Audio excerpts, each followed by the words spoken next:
paz do Senhor, meus amados, sejam bem-vindos a mais uma Escola Bíblica Dominical da Igreja Evangélica Canaã. Antes de mais nada, eu gostaria de agradecer a Deus por essa oportunidade de falar com vocês aqui através desse canal e aos nossos pastores que abrem essa possibilidade para falar com vocês e trazer a palavra de Deus. Vamos fazer uma breve oração para começar esta aula de hoje, em nome de Jesus.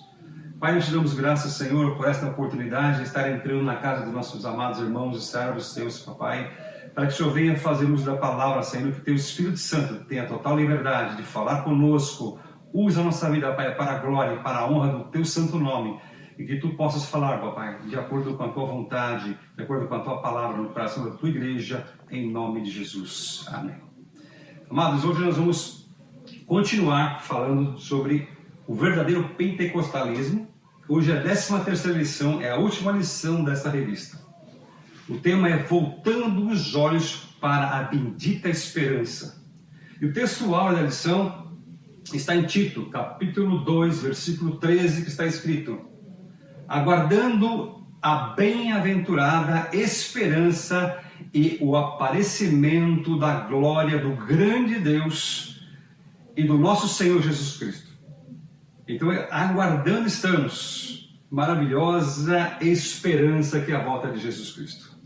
A verdade prática dessa lição é: a nossa esperança é algo vívido, ou seja, algo claro, algo concreto, real, e não se baseia em utopia, não se baseia em algo que não tem explicação, mas nós esperamos em algo que não é imaginação humana, mas é uma certeza que há na nossa fé, de que a palavra de Deus nos garante e nos dá a certeza pela história e pela palavra.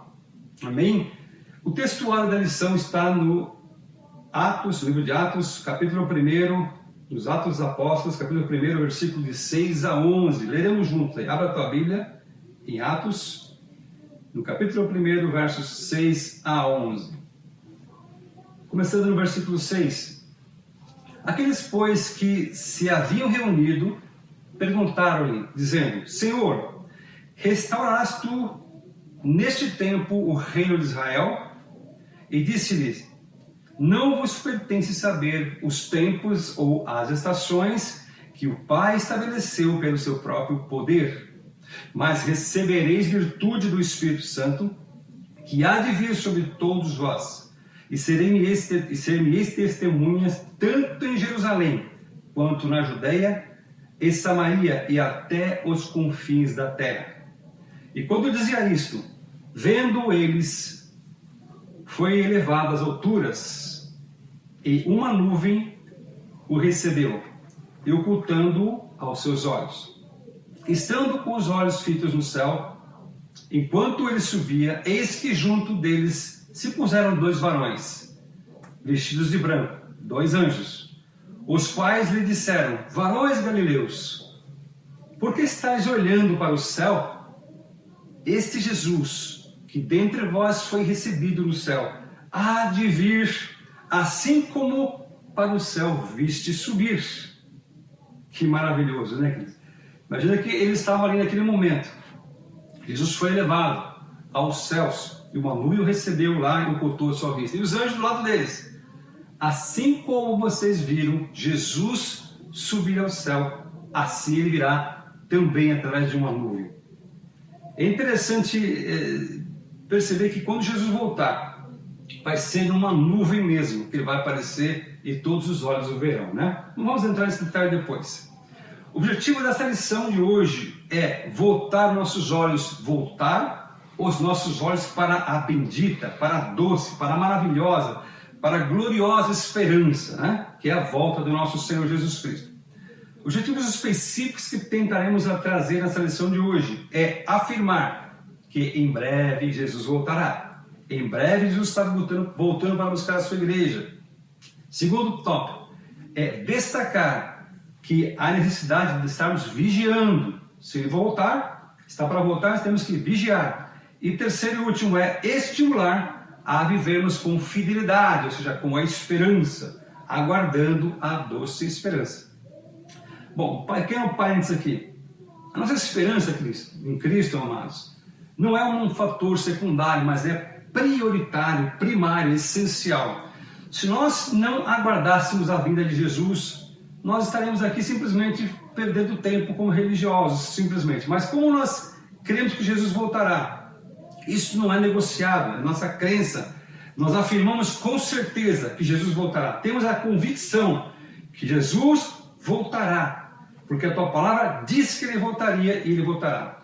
Se nós formos para o Velho Testamento, o Antigo Testamento, ele diz de Gênesis a Malaquias, ele diz: Jesus virá para salvar o seu povo. Jesus virá para resgatar um povo para o Senhor. Jesus veio, cumpriu todas as promessas, tanto que tem Isaías e outros livros messiânicos, até mesmo tem partes dos Salmos que falam sobre isso. Jesus veio, cumpriu a sua promessa, e agora ele subiu ao céu, como acabamos de ver aqui em Atos, e a palavra lá diz que ele vai voltar para buscar a sua igreja.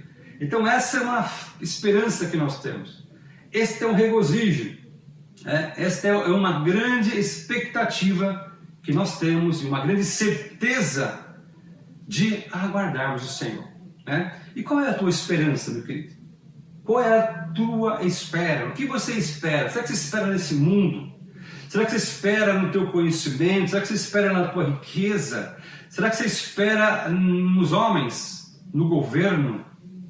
Nós temos que esperar no Senhor Jesus Cristo. E a introdução desse tema, desse texto, é uma introdução que fala sobre a bendita esperança. Segundo a vida de Jesus Cristo, ela é uma experiência que a igreja ele aguarda desde o seu retorno para os céus. Imagina que lá em Atos, já fazem 2020 anos que estamos aguardando a volta de Jesus. Pode até pensar: nossa, está demorando muito. Jesus não está demorando muito. Ele simplesmente está sendo misericordioso para até que todos se arrependam e voltem seus olhos para os céus. Então a presente lição, ela pretende esclarecer quão breve, quão rápido, quão eminente é vigiarmos e aguardarmos com fidelidade a volta do Senhor. O primeiro tópico dessa lição está: breve o Senhor virá. Breve o Senhor voltará. A vida de Jesus, então, ela é tão certa quanto os dias se sucedem, quanto de um dia vem a noite, ou que a noite amanhece o dia. Esse dia está próximo e os sinais estão bem evidentes aí da vinda de Jesus. O primeiro subtópico aqui é a vinda de Jesus Cristo, falaremos sobre isso agora. A segunda vinda de Jesus é uma verdade ensinada na Bíblia inteira, e com abundância de detalhes no Evangelho e nas epístolas de Paulo. Todos os ramos do cristianismo concordam que Jesus voltará. Não há discrepância alguma. Há, porém, algumas divergências quanto à forma que ele voltará. Embora esse não seja o tema da nossa lição de hoje, vou dar uma pequena ilustração, uma pequena detalhe sobre isso, sobre a teoria do arrebatamento da igreja. Primeiro, tem 3 teorias que diz da volta de Jesus, como será o arrebatamento. Mas só quero deixar claro que essas teorias não interferem na nossa fé, não interferem na nossa salvação. Há quem crê no pós-tribulacionismo. O que é pós-tribulacionismo? A palavra pós significa depois. Ou seja, essa teoria diz que o arrebatamento será no final da tribulação, e logo depois da tribulação vem Jesus arrebatar para vir com os seus servos. Então tem assim: vem a tribulação, acabou a tribulação, vem o arrebatamento, depois vem Jesus com os salvos. A segunda teoria é mesotribulacionistas. Eles creem que primeiro vem a tribulação são 7 anos. Aí vem 3 anos e meio, e no meio dos 3 anos e meio vem o arrebatamento da igreja. Depois do arrebatamento vem Jesus para vir com o seu povo, que é a segunda vinda. E a terceira, que a maioria dos cristãos pentecostais creem, que nós cremos nisso, é pré-tribulacionistas. Segundo essa teoria, diz que o arrebatamento será no início da grande tribulação. sendo que a segunda vinda de Cristo se dará após 7 anos da grande tribulação. Bom, devemos distinguir muito bem entre esses dois momentos, entre o arrebatamento e a segunda vinda.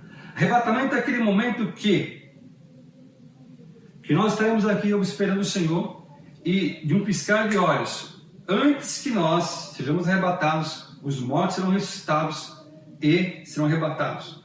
E num piscar de olhos todos seremos tomados. Pode ser como um arrebatamento, como Deus vai nos tomar daqui. Desapareceremos e seremos para os céus. E a segunda vida, o que é? É agora o Senhor com os seus salvos que foram arrebatados, vem para a terra juntamente com Cristo. Né? Então, essa expressão segunda vinda é diferente do arrebatamento, não podemos confundir isso. 1 Tessalonicenses, capítulo 4, versículo 15, está escrito assim: Dizemos-vos, pois, isto pela palavra do Senhor, que nós que ficarmos vivos para a vinda do Senhor, não precederemos os que dormem. Aqui fala do arrebatamento. Então aqui é o primeiro momento. Nós ficarmos vivos, não precederemos os que estão dormindo. O que quer dizer dormindo? Os que estão mortos fisicamente. Porque nós cremos também que aquele que morre, o corpo que morre, mas a nossa alma vai para o Senhor. Então, quando vem o arrebatamento, aqueles que estão mortos ressuscitarão primeiro e em seguida nós seremos arrebatados. O segundo texto que nos dá uma outra vazão sobre a segunda parte que nós falamos, que é a vinda de Cristo, é 2 Tessalonicenses, capítulo 2, versículo 8, que está escrito: E então será revelado o iníquo, a quem o Senhor desfará pelo assopro da sua boca e aniquilará pelo esplendor da sua vinda. Ou seja, quando Jesus voltar com os seus salvos, haverá então a destruição do iníquo, e o Senhor vencerá na batalha ali contra o inimigo. Quando o Senhor Jesus ascendeu aos céus, naquele momento que nós estávamos lendo lá no início, 2 varões de branco estavam ao lado deles ali, né? E eles viram a Jesus a subir. E aí ele perguntou: o que vocês estão olhando? Esse Jesus, lá no versículo 11, varões galileus, por que estáis olhando para os céus, pensando o que aconteceu? Esse Jesus que vocês estão vendo subir, varões, ele voltará um dia e há de vir para buscar a sua igreja, buscar-vos assim. Então esse é um cenário da segunda vinda, que Jesus, ele vem, arrebata a sua igreja, depois vem com o seu povo. E o arrebatamento ninguém vê. O arrebatamento será assim, com um piscar de olho, todos seremos tomados. Agora a segunda vinda não. Jesus virá na nuvem, como nós vimos, como eles viram ele subir. Será um dia maravilhoso, um dia glorioso, né? O segundo subtópico dessa lição é uma promessa de Jesus. Quando nós lemos, você pode até abrir a sua Bíblia aí, em João capítulo 14, versículo de 1 a 3, que é uma promessa maravilhosa ali, deixada para nós. João diz assim, o Evangelho de João: Não se turbe o vosso coração, credes em Deus, credes também em mim. Na casa do meu pai há muitas moradas. Se não fosse assim, eu vos teria dito, pois vou preparar-vos lugar. E se eu for preparar-vos lugar, virei outra vez e vos levarei para mim mesmo, para que onde eu estiver, estejais vós também. Ou seja, haverá um arrebatamento nesse momento. Então Jesus foi para os céus preparar o lugar, né? O que quer dizer preparar o lugar? Ele foi preparar tudo que tem que ser preparado lá. É o mesmo exemplo de um casamento judaico. Eu sempre, já em pregações, já falei sobre isso. Quando o judeu ele casa, ou ele se propõe a casar com uma judia, ele chega para o pai e faz uma proposta para o pai: eu vou casar com a sua filha. E aí faz um contrato, praticamente, para dentro do passado era assim, faz um contrato com o pai, que vai preparar lugar para a sua esposa. E o filho vai preparar lugar. E assim ele vai preparar, construir a casa, e o pai do noivo fica de olho, observando quando o filho prepara o lugar, e tudo estiver pronto, o pai do noivo que dá o sinal para que ele possa voltar e buscar a noiva. E nesse inteirinho, a noiva tem que ficar ali aguardando o noivo, né? Aguardando ele com as malas prontas, com a roupa pronta, com tudo preparado, com o azeite na botija, né? e como a lâmpada acesa, porque o noivo pode vir em qualquer momento. Isso nos traz uma alusão da igreja, né? Nós temos que estar aguardando igual uma noiva ficava no casamento na época de Jesus, aguardando o noivo. Então, quando o pai dizia para o noivo lá, pode buscar a noiva que após não está pronto, o noivo vinha buscar a noiva. Vai ser a mesma coisa com Jesus. Quando tiver tudo pronto nos céus, o pai dará a ordem, volte para buscar a noiva de Cristo, a sua noiva. Mas parece que esse Pentecostes, os discípulos não entenderam muito bem, porque antes do Pentecostes eles não compreenderam muito bem o que significava a vinda de Jesus, né? Tanto é que quando eles perguntaram para Jesus no verso 6, restaurarás tu nesse tempo o reino de Israel? Então os judeus ali, né, que estavam, os próprios discípulos, eles estavam entendendo que Jesus iria restaurar o reino de Israel. E que Jesus iria restaurar a nação de Israel contra a opressão de Roma, né? Contra a opressão do inimigo. Talvez eles estivessem ainda pensando no reino físico, que é muito que provável isso, né? E até hoje os judeus estão aguardando esse Messias, né? Que vai restaurar Israel, embora Israel já está como uma nação, né? Mas Jesus os corrige por duas razões principais. Ele diz, a hora desta bendita esperança é exclusiva do Pai. Lembra que eu disse sobre o Pai dizer para o noivo quando voltar? A mesma coisa na situação da igreja. Só o Pai sabe a hora, o momento, o exato momento que Jesus vai voltar para buscar a sua igreja. E a restauração do reino de Deus não é só para Israel, como pensavam os israelitas ali, os discípulos de Jesus, mas é para todo o povo, né? Como diz lá no versículo 8, em Jerusalém, em toda a Judéia, Samaria e nos confins da terra. Então o evangelho ia ser pregado para toda a terra, ok? Então nós temos a ideia que, mesmo lá junto com os discípulos, eles tinham um entendimento errôneo sobre a volta de Cristo, sobre a restauração do reino dos céus. E o terceiro subtópico diz, o dia se aproxima. Sabemos que a vinda de Jesus, amados, está muito próxima porque nós vemos os sinais de todas as coisas. O Senhor mesmo nos deixou claro, quando Ele fala que pregamos por toda parte que Jesus vem. Sim, a igreja prega, nós cantamos em hinos, nós falamos em canções, nós pregamos que Jesus virá. Com certeza. Ninguém sabe, contudo, a hora e o dia que isso acontecerá.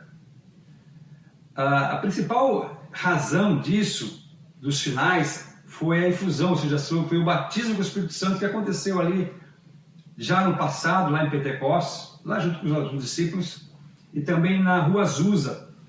Houve um grande avivamento, que foi o princípio do derramar do Espírito Santo. Mas o livro de Joel nos dá uma boa ideia sobre o que está acontecendo e o que vai acontecer, que é um livro profético. Joel, capítulo 2, versículo de 28 a 32. Abra a tua Bíblia e acompanha comigo na leitura. Está escrito assim, versículo 28. E há de ser que, depois derramarei o meu Espírito sobre toda a carne, e os vossos filhos e as vossas filhas profetizarão, e os vossos velhos terão sonhos, e os vossos jovens terão visões. Mostrarei prodígios no céu e na terra, sangue, fogo e coluna de fumaça. E o sol se converterá em trevas, e a lua em sangue, antes que venha o grande, terrível dia do Senhor. E há de ser que todo aquele que invocar o nome do Senhor será salvo, porque no monte Sião e em Jerusalém haverá livramento, assim como o Senhor tem dito, e nos restantes que o Senhor chamar, ou seja, tanto em Jerusalém quanto em Sião, na Judéia, como em toda a terra haverá salvação e libertação. Então, os pentecostais, que somos nós, são a maioria do movimento protestante no mundo. Outro sinal evidente disso foi a fundação do Estado de Israel, em 1948, que ostenta a sua bandeira tremulando na sede das Nações Unidas, com o Estado soberano. Um grande sinal, né? Princípio dos sinais. Lá em Lucas, capítulo 21, versículo 29 e 31, está escrito assim, e disse-lhes uma parábola, olhai a figueira e para todas as árvores. Quando já começa a brotar, vós sabeis por vós mesmos, vendo-as, que perto já está o verão. Assim também, vós, quando virdes acontecer essas coisas, sabereis que o reino de Deus está perto.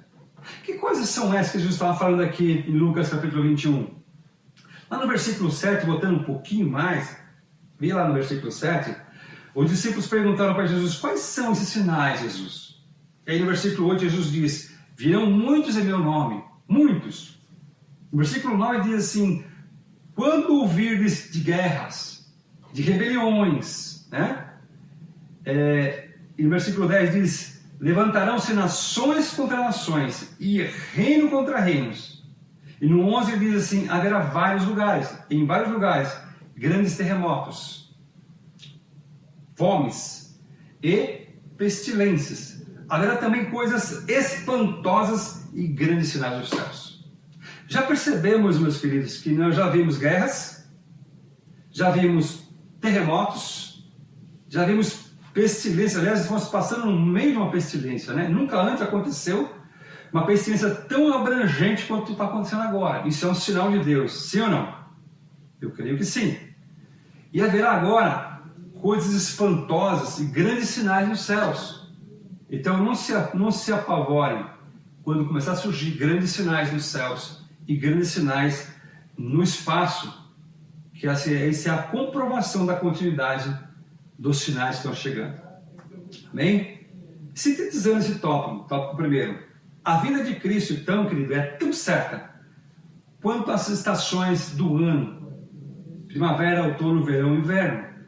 É certo que quando chega a primavera, logo vem o verão, depois vem o outono e chega o inverno. Nós estamos aqui no princípio do inverno. Assim como as 24 horas se dão, e cada minuto segue o outro, e o que eu acabei de falar já foi passado e agora é presente, né? Acontecerão assim como muda as estações do ano. Jesus virá para buscar a sua igreja. Devemos então aguardá-lo. Segundo tópico dessa lição está a necessidade de vigilância. Como sabemos então que Jesus virá? Precisamos estar vigiando, aguardando. A vigilância então se faz necessária. Quando a gente fala de vigilância, eu me lembro de guarita, eu me lembro do tempo que eu montava guarda no quartel, eu servi o exército, e quando eu servi a guarda ali, eu tinha que ficar em vigia naquela guarita. E o vigilante fica ali o tempo todo olhando, esperando e vigiando. Ele não pode dormitar, não pode dormir, não pode piscar, tem que ficar de olho, porque você não sabe a hora e no momento que vem alguém para invadir o ambiente. Assim também é um ladrão, ele vem na hora que você não espera. Assim também será a volta de Cristo. Quando ninguém estiver esperando, ele vai voltar. Então devemos estar acordados, atentos, com todo cuidado, e não nos afastarmos de Jesus, nem para dar aquela voltinha no mundo. E pode ser que quando você der aquela pequena voltinha para o mundo, Jesus volte, e aí você pode ficar. Ok? Então temos que aguardar a esperança e vigiar. A exortação à vigilância é o primeiro subtópico. Então o Senhor Jesus Cristo nos exorta com muitas ênfases da necessidade de vigiarmos. Mateus capítulo 24, versículo 44 está escrito assim: vigiai, porque não sabeis a que hora há de vir o Senhor. Há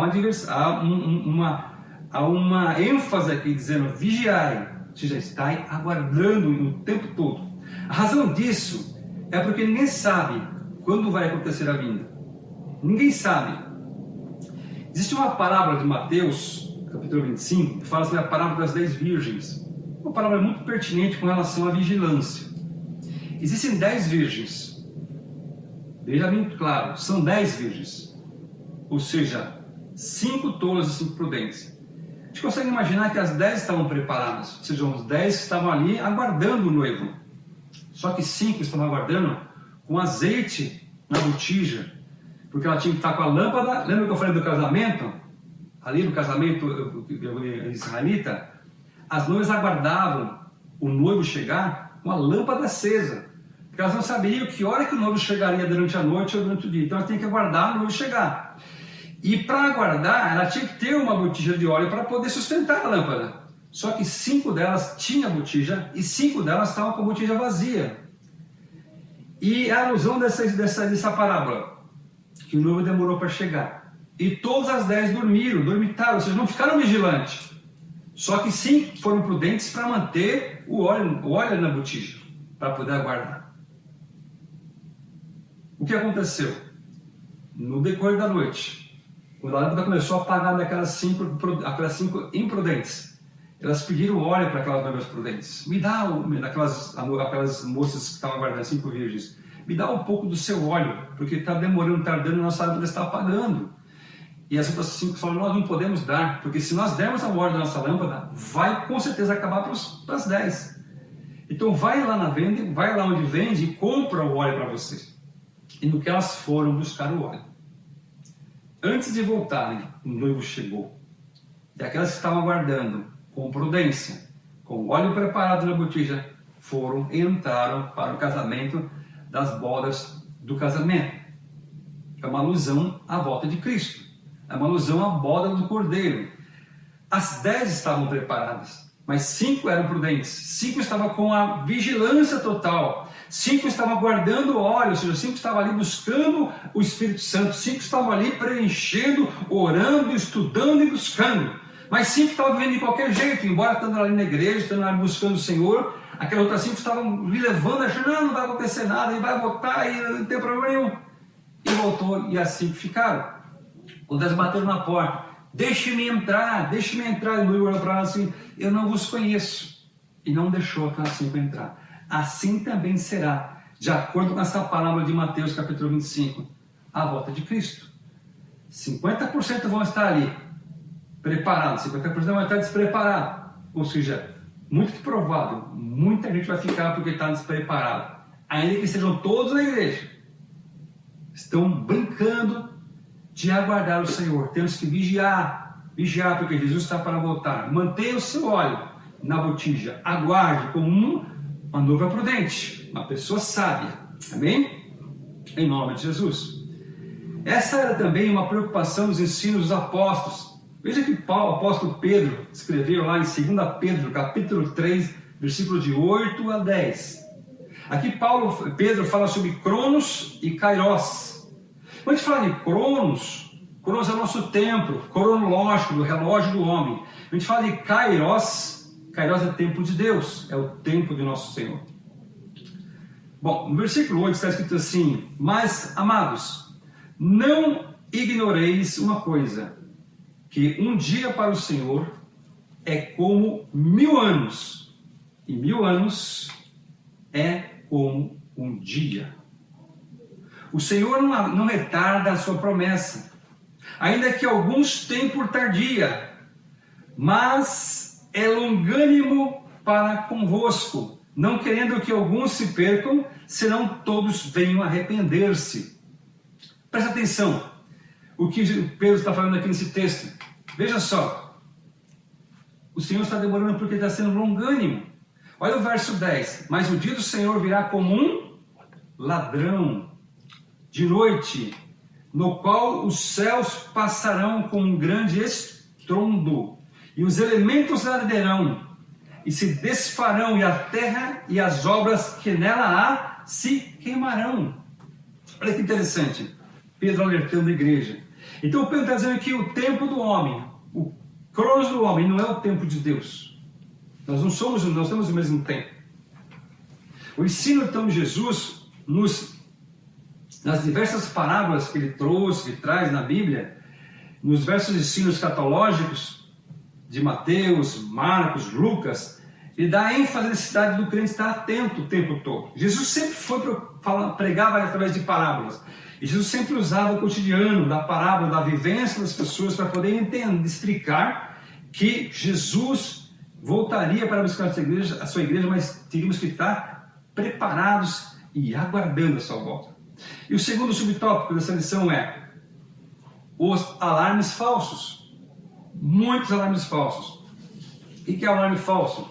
A gente pensa de alarme, quando a gente trabalhou muito em prédio, sempre tinha alarmes de incêndio, tinha que sair correndo. E tinha muitos alarmes que não eram de treinamento, mas você aperta um alarme e a pessoa corre e a pessoa acaba achando que aquele alarme não é verdadeiro, um dia ela acaba sendo um alarme verdadeiro e ela não vai partir para sair do incêndio, né? Muitos líderes religiosos têm predito que Jesus voltará. Tem dado data, tem dado hora, tem dado um monte de informações e depois eles percebem que não aconteceu aquela informação, que não ocorreu. O que eles fazem? Eles reinterpretam, dizendo, errei aqui um pequeno ponto, e muda a profecia e fala uma outra data. Todos esses líderes e grupos falharam. É um grande erro tentar adivinhar os tempos e as estações. Como já disse e vou reler agora em Mateus capítulo 24, versículo 36. Porém, naquele dia e naquela hora, ninguém sabe, nem os anjos dos céus, nem o próprio Filho, nem Jesus sabe, mas somente o Pai. Lembra que eu falei do casamento judaico? Ali o noivo ia para preparar o lugar, como Jesus foi. E o Pai ia avaliar a preparação do lugar. E quando tivesse tudo pronto, o Pai daria ordem para buscar. Então, somente o Pai sabe quando Jesus voltará para buscar a sua igreja. Então, a palavra de Deus, ela rejeita todas as falsas expectativas acerca da vinda de Jesus. Esta maravilhosa doutrina tem um objeto esperançoso ao crente. Não é uma incredulidade, falsa expectativa e alarmes falsos. Temos que tomar muito cuidado com as falsas revelações, com as falsas profetadas. Se tiver alguém dizendo que Jesus voltará a tal data, não creia, porque a palavra desgarante que Jesus voltará quando o Pai mandar. Ninguém sabe. Sintetizando esse tópico, tópico 2. É preciso então estar vigilantes quanto à vinda do Senhor e prevenidos contra os falsos alarmes. O apóstolo Paulo nos alerta bem, lá em 1 Tessalonicenses 5:2, dizendo assim: o dia do Senhor virá como ladrão de noite. Se você soubesse que quando o ladrão vem à noite, você ia preparar para guardar o ladrão, para impedir que ele assalte a tua casa. Mas ele vem numa hora que você menos espera. Assim também será a volta do Cordeiro para buscar a sua igreja. Contudo, os crentes não estarão despreparados e surpresos, porque estaremos vigiando. Não porque saibamos a data, não porque sabemos o dia, mas porque nós andamos na palavra e cremos na palavra de Deus. E sabemos que Ele voltará. Logo, nós o aguardamos, a volta do Cordeiro. Amém? Vamos entrar então no terceiro tópico dessa lição, que é o último tópico. Vivendo com fidelidade. Viver com fidelidade é adotar um estilo de vida cristão. Viver com fidelidade é esperar a volta de Jesus. Viver com fidelidade é andar em santidade como um povo santo e separado das coisas desse mundo. Viver em santidade é ter a maneira, é viver de acordo com o que Deus quer, que sejamos fiéis a Ele, pela leitura da palavra, pela oração e pelo amor ao próximo. Vamos definir o que é fidelidade. Fidelidade é uma qualidade de ser cheio de fé. Então, tem fé quem tem fidelidade ao Senhor, quem é leal. O termo fidelidade, verdade, lealdade são do mesmo campo semântico, significa palavras do mesmo sentido, né? Tem a mesma conotação. Lá em Jeremias, capítulo 42, verso 5, está escrito assim: seja o Senhor entre nós testemunha da verdade e fidelidade. E aí, carta de Tito, Paulo a Tito, capítulo 2, versículo 10, também Paulo fala mostrando toda boa lealdade. Então, quando a gente fala de verdade e fidelidade, de verdade, de lealdade, nós estamos falando de fé, de aguardar, de crer, de buscar, de não pestanejar, de não... É como se fosse alguém ali aguardando, né, com fidelidade. Se alguém está vigiando, por exemplo, num posto de vigia, você não pode dormitar. Assim também nós, como os crentes, não podemos piscar e dormir. Temos que ser fiel, fidedigno à volta de Jesus, aguardar com a doce esperança. Nós temos que viver como se Jesus voltasse amanhã. E se nós todo dia vivêssemos assim, nós amaríamos melhor, nós viveríamos melhor e nós aguardaríamos amanhã vivendo o melhor de hoje. E com certeza um dia vai ser amanhã a volta de Cristo. Porque um dia, se Jesus não voltar, nós partiremos. Todos um dia morreremos e partiremos daqui e partiremos para a glória. Se não houver arrebatamento da igreja como um todo, haverá arrebatamento individual para o Senhor. Segundo subtópico aqui é a fidelidade de Deus. A verdade é que os atributos morais de Deus são aqueles que são transmitidos para o homem. Deus tem os atributos que não são transmitidos, são atributos pessoais de Deus, que é a onipotência, a onipresença, a onisciência, são atributos que são exclusivos de Deus. Mas os atributos morais, que são os comunicados, esse sim, Deus transmite ao homem. Por exemplo, a verdade é um atributo moral de Deus, pela qual a fidelidade de Deus, ele diz que ele é fiel, como está lá em 1 Coríntios, capítulo 1, versículo 9. Paulo escrevendo aos Coríntios diz assim: fiel é Deus, pelo qual fosse chamados para a comunhão dos seus filhos, Jesus Cristo, de seu Filho Jesus Cristo, nosso Senhor. Então Deus é fiel. Ele prometeu que Jesus viria, ele veio. E agora ele prometeu lá em João 14 que ele voltará. Paulo escrevendo aos Tessalonicenses, 2 Tessalonicenses, capítulo 3, versículo 3, Paulo diz assim: mas o Senhor é fiel, ele os fortalecerá e os guardará do maligno.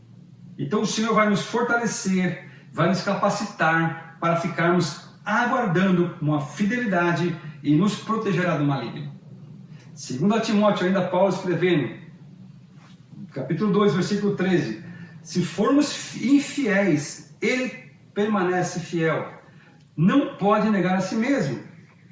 Então Deus, ele tem uma fidelidade, ele é tão grande, tão amoroso, que ele não pode negar sua fidelidade. Lá em Lamentações, capítulo 3, versículo 23, diz também que a fidelidade do Senhor se renova a cada manhã. Ou seja, ele não deixa de ser fiel, ele se renova e amplia.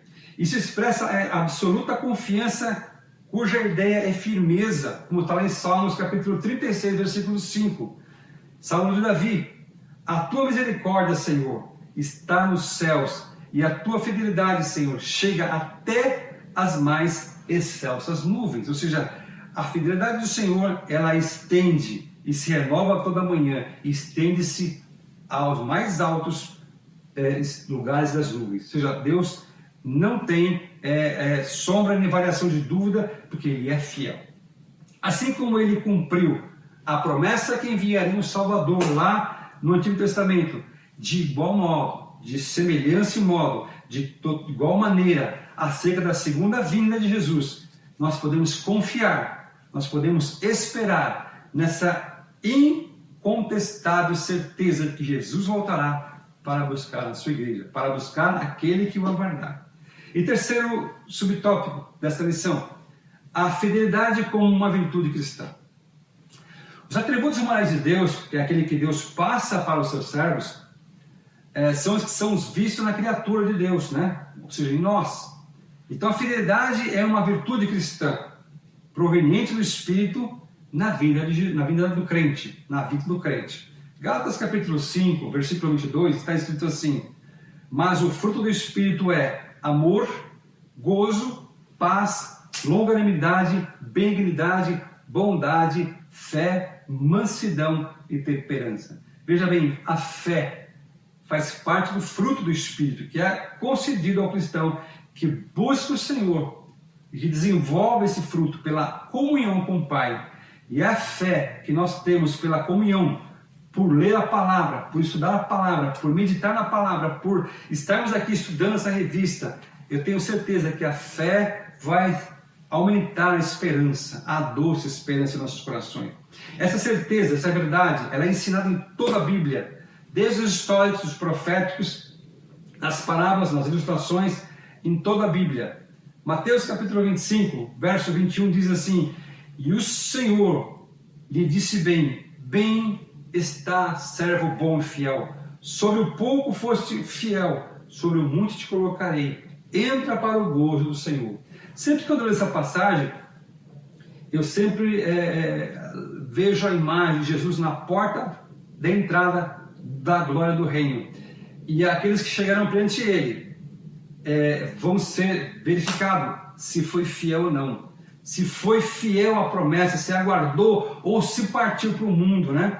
Então aquele que for fiel, Jesus fala assim: entra para o meu reino, servo bom e fiel. Te coloquei sobre o pouco, sobre o muito será colocado. Mas também existe aqueles que não foram fiéis, aqueles que não aguardaram. Apartai-vos de mim que eu não vos conheço. Tem a segunda parte, né? Lá em 1 Coríntios também, Paulo escrevendo aos Coríntios, capítulo 4, versículo 2, ele diz assim: além disso, requer-se dos despenseiros, que cada um se ache fiel. O que é despenseiro?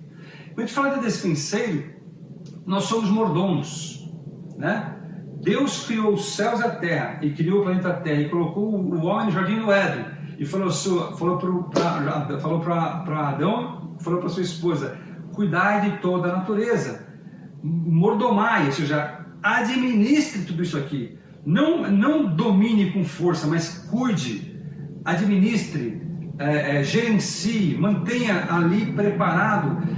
Então Deus colocou tudo nas mãos. Aliás, tudo que nós temos, a sua família, o seu emprego, a tua vida, o fôlego de vida que você tem, é dado por Deus. Deus te deu tudo. Então nós veremos um dia que prestar conta a Deus por um mordomo que nós somos, e tudo que foi colocado nas nossas mãos. Um dia teremos que falar para o Senhor: Senhor, tu me deste essas bênçãos, esses dons, eu fiz isso com esses dons. Um dia temos que prestar conta de tudo.